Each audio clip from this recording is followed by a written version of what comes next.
Today I talked again to Jerome Corsi. He confirmed to me he is indeed person one in the Roger Stone indictment. I asked him, though, about this evidence that Mueller has against Stone in the new indictment. And Corsi, who of course is a one-time ally of Stone, told me if I were going into a casino and Mueller said he had the evidence, I'd bet on Mueller.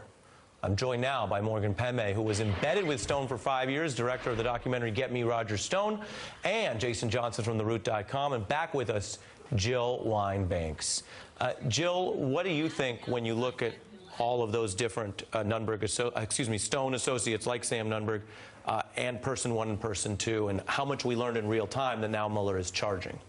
I believe Mueller completely. The indictment is detailed and specific. It quotes from emails that make a very clear and compelling case that there was coordination, that there was a conspiracy to get these documents. Now, we don't know that they originally stole the documents. There's no evidence of that. There's no allegation of that. But that they used them, and there's such a thing in the law as an accessory after the fact. That makes you part and guilty for having stolen them. And so, Jason, when you look at how much of this was spilling out into public view, at the very same time that Stone was taking what Mueller alleges are illegal extreme measures to prevent that, with people that he, again, had some history with. I mean, they started out together. I want to play for you something that was cited basically in today's indictment, which is Stone urging Credico, well, if nothing else, just plead the fifth, and then you won't have to say anything bad about me. And that actually also spilled out. We asked Credico about it at the time. Take a look. You know, I took the fifth. Well, hold on. Why take the fifth when you are a self-identified member of the media? Why not say that you don't want to disclose journalistic sources? Because my lawyers, I have 4 or 5 lawyers that said take the fifth. You did this on the advice of counsel? Yes. He says his lawyers told him to it, which could be true in addition. But Jason, Mueller says today Stone threatened him into doing it. Yeah, Stone threatened him into doing it.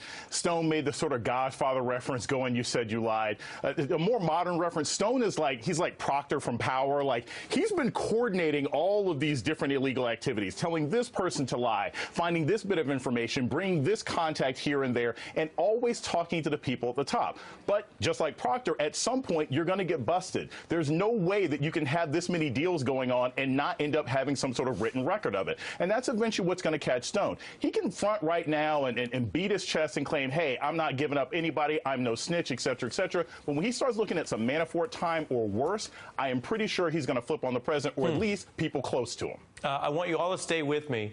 Morgan is here because of the new territory we're in the Mueller investigation. It is undeniable that the Roger Stone circus has now begun. Not like any of Mueller's prior defendants. Mueller and Stone have known about each other for a very long time. And the self-described dirty trickster, well, he says he's not going down without a fight today. And look at this scene here. After being arrested, charged, and then let go on bond, Stone didn't go into hiding. He swaggered to the cameras and denied it all. I'm ready. Roger, did anyone tell you to contact in the Trump campaign to contact WikiLeaks? No, I've addressed that before. That is incorrect. The question is, did you in any way work with the Russians to help President Trump? Categorically not. No, absolutely not. Stone also addressed questions about his relationship with Trump. I am one of his oldest friends. I think he is doing a great job of making America great again. There is no circumstance whatsoever under which I will bear false witness against the president. If you were convicted, do you think the president would pardon you? The only person I have advocated a pardon for is Marcus Garvey. Now, to get a sense of where we may be headed, watch how this whole thing kicked off with Roger Stone's signature catchphrase. The only thing I can think of worse than being talked about is not being talked about. As I have always said, the only thing worse than being talked about is not being talked about. Right out of Get Me Roger Stone. Now, it doesn't look like he is planning to flip on Trump. Take a look at the newest post on Stone's Instagram. Last night, a big, nice photo of him with Donald Trump. Proud of my president, #MAGA. And this morning, during the very period while he was arrested, someone authorized on his Instagram posts a photo of Stone and Who Framed Roger Stone not rabbit, followed by another post selling, quote, Roger Stone did nothing wrong shirts. They say they will be used to fund his legal defense. I'm back with my guests, and Morgan, we just showed Roger in your documentary. Given how much time you spent with him, did you see this day coming? And who is the Roger Stone we saw out there on the courthouse steps today, and will he fold?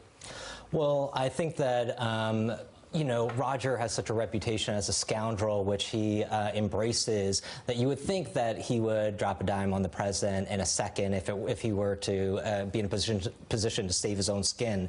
But I think that Roger has a genuine affection for Trump. I've seen it many times. I think almost bordering on true love for Trump. I asked him one time whether he considered Trump to be one of his closest friends, and he essentially said that he wasn't worthy of being one of Trump's closest friends, that he saw himself as subordinate to a person as great as Trump. You think that his loyalty to Trump is built on a type of insecurity?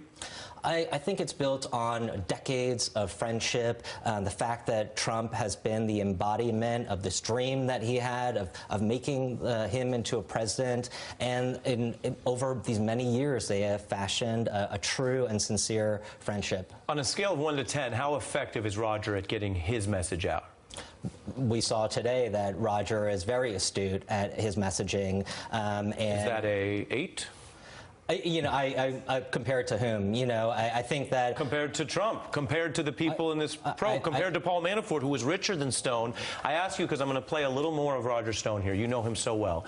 Bob Mueller has chosen to pick a fight with someone who knows, like Trump, how to fight big and loud and clearly rough. That's part of the allegation. And so the question is this the end of the probe or the middle? Because this is quite a risk, even for as talented a prosecution team as Mueller's assembled. Take a look at Stone doing what he does, turning it all around on them today.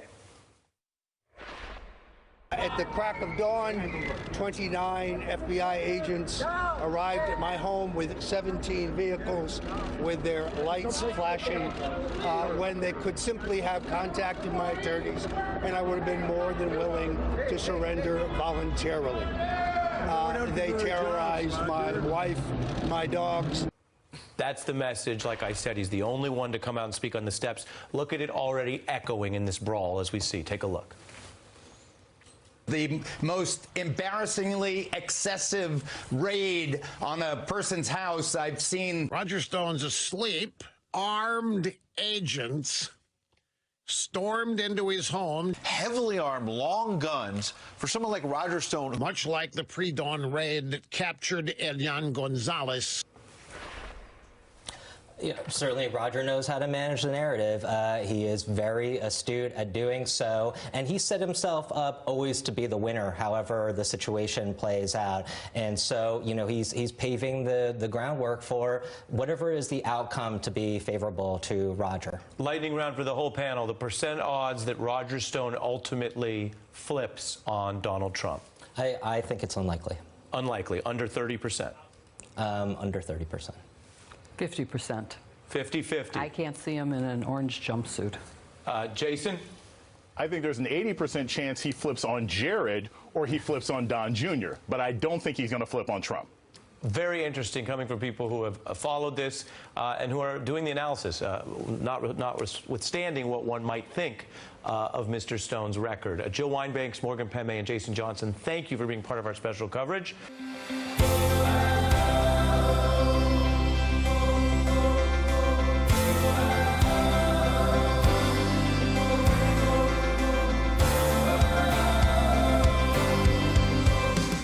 Thanks for watching. To see more videos, click right here, and subscribe.